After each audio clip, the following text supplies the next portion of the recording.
TBN, Prime Alert, die heeft er vandaag een vraaggesprek gehad met de president-commissaris van Surswam, de heer Bisumbar, en ook nog de directeur van Surswam, de heer Duki, over de ontstane situatie van de afgelopen dagen.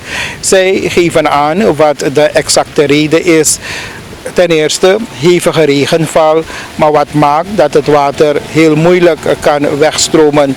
Maar alvorens we u voeren naar technisch uitleg van de heren die we vandaag ontmoeten bij een van de sluizen te Uitkijk, willen wij u brengen naar een situatie in feite waar heel Suriname nu in leeft, en dat is dan erven die nu helemaal blank staan.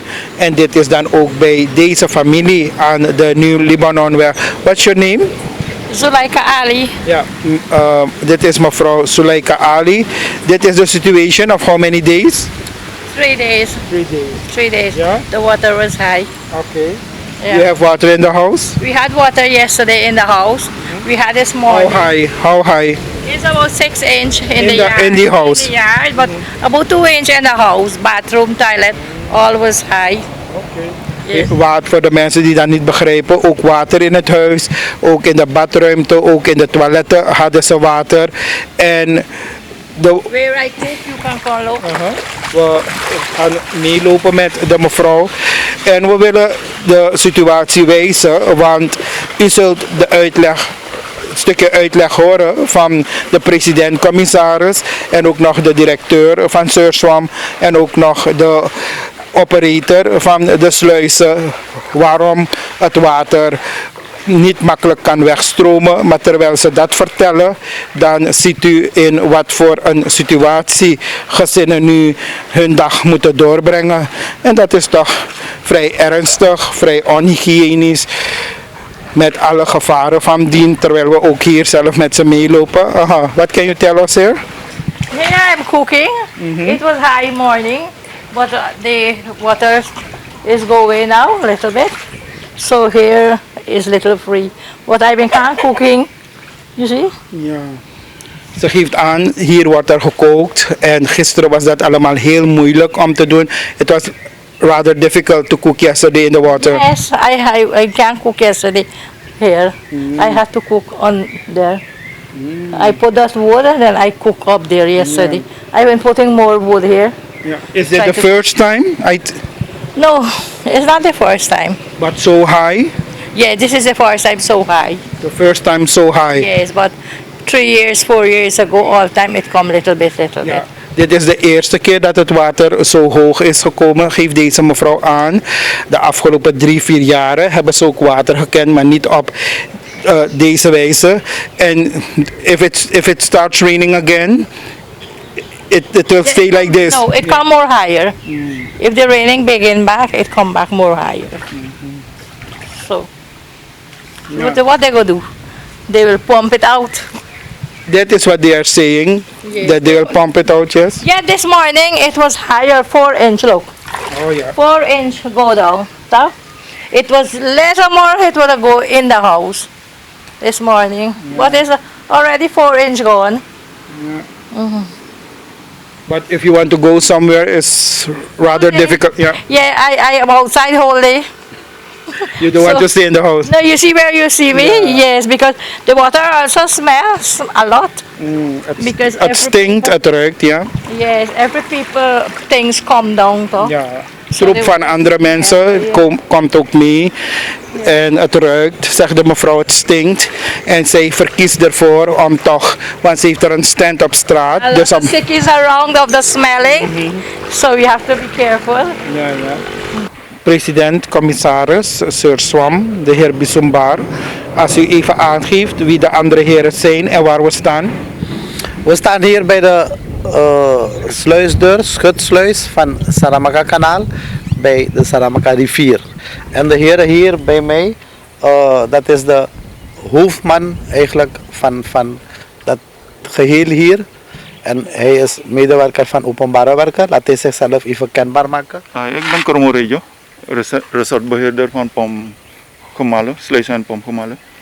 En hij is Kamal bediener. Ik ben Kamal Baniner, ja. Uw naam? Ori Royke. Meneer Ori. Ja, heer Bisumbar, wat doen we hier? Dus we staan hier en u heeft me aangekondigd als de president-commissaris van Surswam. En natuurlijk vanuit die hoedanigheid hebben we dus ook nog een functie, een taak, en dat is om de samenleving te informeren. Dat is in onze doelstelling.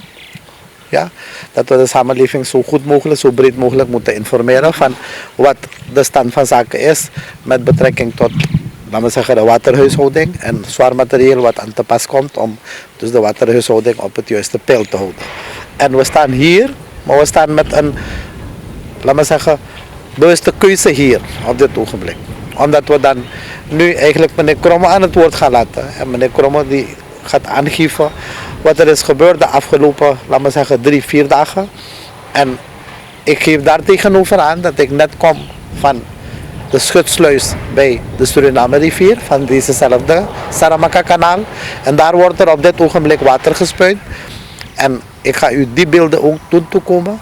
En we zien dat er daar toch behoorlijk wat water gespuit kan worden. Maar hier niet. En ik denk dat meneer Kromme de juiste man is om daarover een stukje uitleg te geven. En daar kom ik straks weer in. Meneer Kromme, als u hier komt, ja? Oké, dank u wel meneer Gones. Ik ben hier eigenlijk door meneer Bisumbar uitgenodigd. Ja, jawel. Ik ben eigenlijk hier uitgenodigd door meneer Bisumbar om een massage te doen. Even een uitleg te geven van de schitslijst. Oké, de schitslijst heeft twee doelen, namelijk om vaartuigen te passeren en bij regenperiode water weg te lozen. En in de droge periode dan vullen we water voor meestal voor de landbouwers. En op dit moment zitten we in de grote regenperiode. En je ziet het zelf. Dus eigenlijk moeten we water kunnen weglozen. Op dit moment hebben we eb in de Saramaka rivier. En je ziet het zelf, het verschil. 20 tot 30 centimeter. In dit geval toch, is het altijd zo. Tijdens de grote regenperiode. Dat we die mogelijkheid niet krijgen om te kunnen lozen. En dit hebben we zeker al een paar dagen gehad. Dat we niet kunnen lozen. Dus in de regenperiode, zoals nu het geval is, zijn we helemaal afhankelijk van de schitslijst van Saramaka-Dorsti. Dus op dit moment, dat zei meneer Bisumbar ook nog, dat op dit moment daar gespuit wordt, maar hier kunnen we dat niet doen. Dus, er is wel een oplossing. In de jaren terug hebben ze gesproken over dat in deze zijde een pompgemaal gebouwd kan worden. En dat is de beste manier. Dus waardoor we met die pompgemaal 1x24 uur water kunnen uitpompen. Al hebben we vloed of eb. Maar in dit geval gaat het niet lukken. Dus Saramaka rivier gaat het niet, je ziet het zelf. Dus bij grote regenperiode, wat is er gebeurd? Door veel regenval, vooral in het binnenland, begrijpt u? Dan blijft het Saramaka rivier, het waterstand blijft hoog. Waardoor er geen kans is om weg te lozen. Dus vandaar. Dus ja. dat is het uitleg wat ik wil. Ja, maar makkelijk vertaald naar de bewoner, naar de kijkers toe. Ja. Wat u daarnet uitlegde. Hoe lang zal het water dan nog blijven liggen op de erven van de mensen? Want dat is uiteindelijk wat ze willen weten. Ja, dus daarom zeg ik, we zijn afhankelijk van de schitslijst van Saramaka-Dorsti. Op dit moment kunnen we niets doen dan alleen maar opletten wanneer we de gelegenheid krijgen. Maar ik denk niet dat we de gelegenheid kan krijgen om te lozen. Want gisteren hebben we een hoge waterstand in de Saramaka-kanaal en toch krijgen we de kans niet. Begrijpt u? Dus de komende dagen gaat Saramaka-Dorsti spuien, waardoor hier een beetje lager wordt. Maar de Saramaka-rivier blijft hoog. Dus die kans krijgen we niet. Begrijpt u? Dus dit is eigenlijk het probleem van elk jaar. Bij grote regenperiode is dit het probleem. Elk jaar. Saramaka rivier. Mensen die dicht bij de sluizen werken of wonen, die weten ervan. Die kunnen wat van zeggen. Dus dat is het. En we hebben ook daar 2 pompgemalen. Die van Erfpachtpolder, die ontwateren het woongebied Yarikaba, wooncentrum. En hetzelfde probleem krijgen we dat. We hebben daar een sluisdeur, maar we kunnen ook niet lozen. Dus daar kunnen we hem alleen maar uitpompen 1x24 uur. Maar werken de sluizen wel goed? Die sluizen werken van Erfpachtpolder, die sluis werkt goed. Maar daar op dit moment werken we alleen maar met pompen. Maar die van hier Uitkijkpolder, die sluis werkt goed, maar die sluisgang is de gemak. Vanwege die verrotte buis. Ja. Dat staat onder die weg van Saramaka, Wanica-kanaalweg. Ja. En dan u, want dan komt het nu op uw bord Ja, als president-commissaris. Meneer Ganesda, heeft u het waarschijnlijk begrepen. En als u het nog niet heeft begrepen, en als misschien de samenleving het nog niet helemaal heeft begrepen. We zitten nu in Suriname met een situatie, een natuurlijke situatie. Die heeft geleid dat we niet alleen hier in Uitkijkpolder, in Saramaka, maar overal in het land dat we onder water liggen. Ja, vanaf Albina, je heeft misschien social media kunnen zien. Albina zitten we onder water.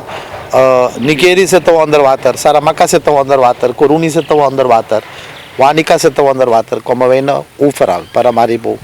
En wat men eigenlijk verzuimt om te vermelden, dat dit op dit ogenblik gaande is. Ja? Het is een natuursituatie. De extreme regens hebben we de afgelopen 3-4 dagen gehad. Ja? Zo extreem dat dit maar 1 keer in de 6-7 jaren voorkomt. Dat er in 3-4 maal 24 uur zoveel regen neervalt. Ja? 1 keer in de 7-8 jaren komt dit voor. En er moet adequaat weggevoerd kunnen worden. Maar dat gebeurt niet omdat de standen in de rivieren hoog zijn. Met uitzondering van de Suriname rivier. Suriname rivier hebben we dan de Blommesteinmeer, waardoor het water van het zuiden van Suriname, dat via de rivieren richting zee moet stromen, dat in de Blommesteinmeer wordt opgevangen, waardoor het waterniveau van de Suriname rivier een beetje lager ligt. En dat maakt dat we dan, ondanks dat we dus nu een hoge maanstand hebben, hoogtij hebben, ja, misschien weten de mensen en begrijpen de mensen niet. Laat mij uitleggen wat hoogtij is. Meneer Kromo, vult u me aan als ik het niet helemaal correct zeg. Hoogtij is wanneer de maanstand op volle maan is en tegelijkertijd een bepaalde ligging heeft ten opzichte van de zon, krijgen we hier een hogere waterstand in de zee. En als het in het zuiden van ons land heeft geregend, dan vindt er een kentering plaats van zeewater en van regenwater dat vanuit het zuiden stroomt. En die kentering maakt dat we dan in de overige rivieren, met uitzondering van de Suriname rivier, niet kunnen spuien. Niet op een natuurlijke manier water kunnen weglozen. Ja. En dat stukje is een beetje, laten we zeggen, niet concreet door mensen uitgelegd. Mensen die jaren ervaring hebben, jaren ervaring behoren te hebben, kennis hebben van zaken. Ja? Zaken worden eenzijdig uitgelegd aan de samenleving en de samenleving gaat daardoor anders er tegenaan kijken. Toch? Terwijl wanneer we een juiste en correcte beeld willen geven, dat we dus dit soort dingen aan de samenleving moeten uitleggen.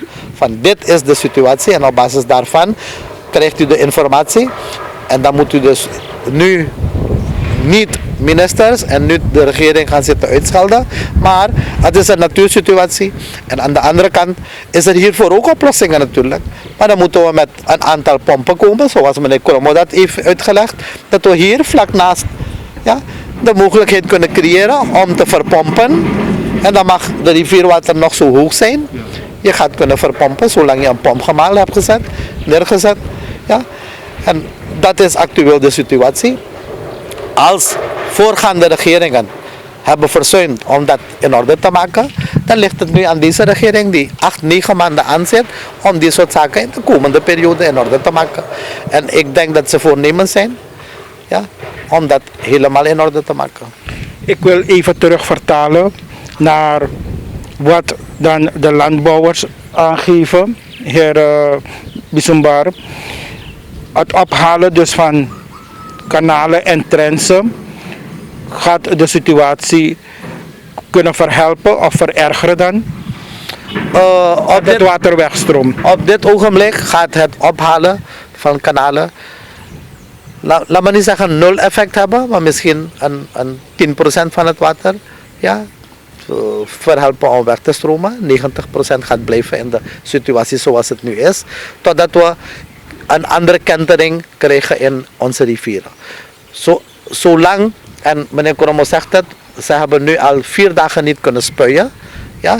Dat is niet alleen hier bij Saramaka-kanaal het geval, maar dat is bij een aantal pompgemalen, nee, een aantal sluizen waar er op natuurlijke wijze water wordt afgevoerd richting rivier, dat er niet gespuit kan worden. En ik denk dat die situatie zich vanaf morgen gaat beginnen te keren. Vanaf morgen gaan we lagere waterstanden in de rivier krijgen. En dan gaat het water successievelijk weggestroomd worden. Afgestroomd, laat me zeggen, afgevoerd kunnen worden door de sluisdeuren. De bestaande sluisdeuren. Waar er een pomp is, ja, zoals Uitkijkpolder, zoals Erfpachtpolder hier op Saramaka, daar is er geen probleem. Daar wordt er verpompt. Maar u weet dat verpompen geld kost.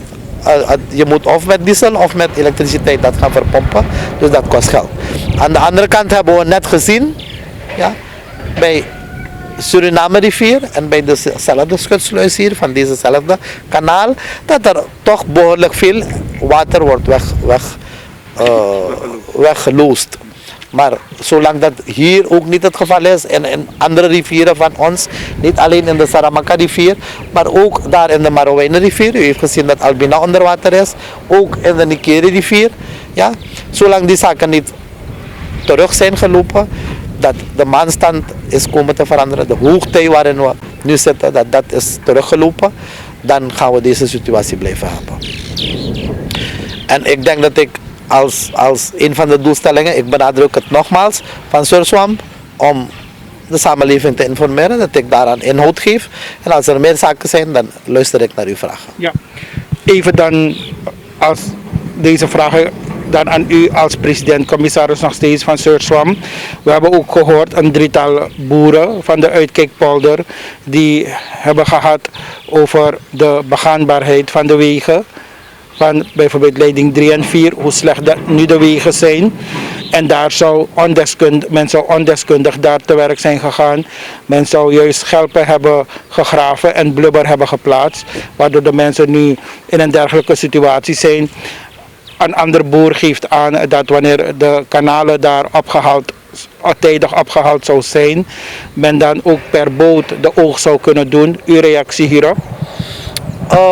Ik denk dat ik dan de bedrijfsleider van Surswamp aan het woord ga laten om hierover te praten.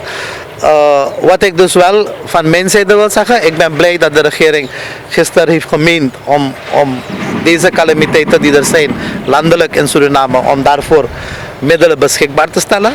Ja, ik ga ervan uit dat de desbetreffende ministeries kundig en effectief met de middelen zullen omgaan om binnen de kortste keren met die middelen de problemen die er zijn, de overstromingen die er zijn, ja, die wateroverlast die er is, om dat te verhelpen.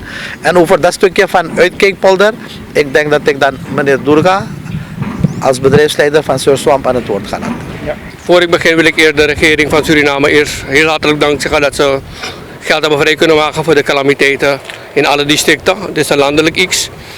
En als ik direct mag inhaken met het probleem dat de mensen klagen over de wegen die onbegaanbaar zijn. U weet, het weer hebben wij persoonlijk van Surswamp niet in handen. Het is iets van de natuur. En wij proberen natuurlijk met man en macht dat we geen leed voor mensen gaan creëren. We hebben volgens onze kundigheid, dat heb ik in huis. En we zijn direct van start te gaan om de weg die wij volgens LVV hebben gehad. De boeren zijn gaan klagen, leiding 3 is heel slecht. Als we dan die andere leidingen die een beetje begaanbaar waren kunnen laten overslaan en dat we dan direct leiding 3 kunnen aanpakken. Het was heel jammer natuurlijk, we hebben het direct aangepakt. Maar de dag daarop dat we zijn begonnen, begon het al zo hard en zwaar te regenen. Hetgeen de mensen vertellen dat we het schelpgedeelte hebben weggehaald en klei hebben gezet. Ik wil eigenlijk daarop niet reageren. Waarom ik niet wil reageren, de mensen kunnen ons dat niet verweten dat we dat hebben gedaan. Want de kundigheid hebben we in huis. En ik ga geen klei weghalen en klei weer zetten om een modderpoel te maken. Laat de mensen eerlijk zijn. Ze hebben gezien dat we bezig waren. Ze hebben gezien dat we de eerste laag hebben weggehaald. Omdat dat bestond uit klei, hebben we verwijderd. We hebben zand bijgezet. Maar ze moeten ook toegeven dat ze die wegen ook als een rally gebruiken. Als je kijkt naar uw presentatie zelf, afgelopen dagen, is er een team daar gegaan en het lijkt meer op een rally geweest te zijn. Om die blubber te maken. Ik vind als dat een probleem is dat u niet kunt afvoeren, uw producten, dan gaat u kijken om boeren samen te scholen, om met 1 pick-up naar achter te gaan. Of met 2 pick-up te gaan. Maar iedereen gaat met met 1 pick-up op en neer. En dat ze ons verweten. Als ik direct mag inhaken met Uitkijkpolder. Men heeft heel veel kritiek op Uitkijkpolder. Uitkijkpolder heeft de achterstand van dichtbij, als ik alles moet gaan tellen, 15 jaar met Joggi Saramaka. En 10 jaar NDP die ook niets heeft gedaan. Dan praten we over minimum 25 jaar. Toen wij Uitkijkpolder hebben aangepakt, was de eerste kilometer van de pompgemaal hier naar binnen was onbegaan, want het was een hele grote bos. Het is geen bos van 10 dagen NDP-regering. Joggi weet alles van over, dus hij moet eerlijk over de brug komen. 15 jaar Joggi met het nieuwe front in Saramaka is verval geweest. En hij gaat met dezelfde maatje gaat hij door. En een regering zetten als parlementlid is geen Bollywood spelen. Als je de mensen hebt beloofd dat je gaat werken, als je kritiek hebt, moet je niet alleen kritiek doen, maar je moet met een plan komen. Je moet ook zeggen, kijk, als het zo was aangepakt, dan hadden we zeker iets goeds gehaald. Hij weet ook dat hetgene is gebeurd op Pomona, hij debet aan is. Omdat hij weet dat Pomona onder LVV valt. Maar omdat hij zich niet kan buigen, hij kan zich niet verenigen met onze minister van LVV die dag en nacht bezig is met zijn team. Om alle calamiteiten zo licht mogelijk op te vangen, dat wij het werk van de landbouwers kunnen waarderen. 1,5 maand terug is hij gegaan met meneer Ria daar, van OE. Ze zouden beginnen, de minister heeft mij gevraagd om het te kijken. We zeggen, kijk, OE wil dat gaat het doen. We hebben ons teruggetrokken. Leiding was onder water, ik heb het niet kunnen zien bij Surfam. Surfam heeft direct een machine gezet, leiding 6 opgehaald. Maar het probleem wat bij Pomona speelt, dat je brengt een graafmachine, maar je begint bij de oorsprong. Wanneer je wil ontwateren met je kundigheid, dan moet je beginnen bij de monding. Want het stukje dat je hebt schoongemaakt moet direct droog liggen, zodat het ander water, je gaat niet bij de oorsprong beginnen van het probleem. Je moet bij het begin beginnen. Je begint niet met een huis te bouwen van die dak, je begint van de fundering. En dat begrijpt deze man niet. En hij heeft het steeds over Surfam en de minister van LVV. Hij weet, meneer Joggi kent mij persoonlijk, wie ik ben. Hij weet van welke huis ik ben. De kundigheid, daarover twijfel ik niet. Maar met Uitkijkpolder en Pomona moet hij niet komen sjoemelen om Bollywood te spelen. Nikeri kan erover praten. Nikeri had de calamiteit. En we zijn vandaag, mogen de Nigerianen praten wat wij als Surfam hebben gedaan. Saramaka ook. Bombesluis 20 jaar in verval. Surfam heeft het direct met de opdracht van de LVV weer in zijn originele staat teruggebracht. En zo kan je kijken, Moppie kreeg 30 jaar niet opgehaald. Surfam heeft het gedaan. Vandaag klaagt niemand in Lapoel. De sluisdeuren, alles werkt weer. Dus hetgeen men nu doet op dit moment, wat meneer Joggi doet en wat parlementsleden wil ik ze vragen, alsjeblieft, heb je een commentaar, geef het een onderbouw hoe de oplossing kan komen. Surfam, zijn deur staat altijd open, 1 mag 24 uur ben ik te bereiken als het gaat om calamiteiten. We hebben een hele grote financiële probleem in het land en iedereen gaat eronder gebukt moeten gaan. Want als je geen geld hebt, kan je ook geen aanbesteding houden. Anders ga je, behalve dat het land nog in problemen is, ga je ook andere mensen in problemen zetten. En we hebben al genoeg problemen. Zou het op prijs stellen als de informatie die we hier gegeven hebben, ja, zoals dat stukje van de natuur er is op dit ogenblik. We hebben nu de afgelopen 12 uur geen regens gehad.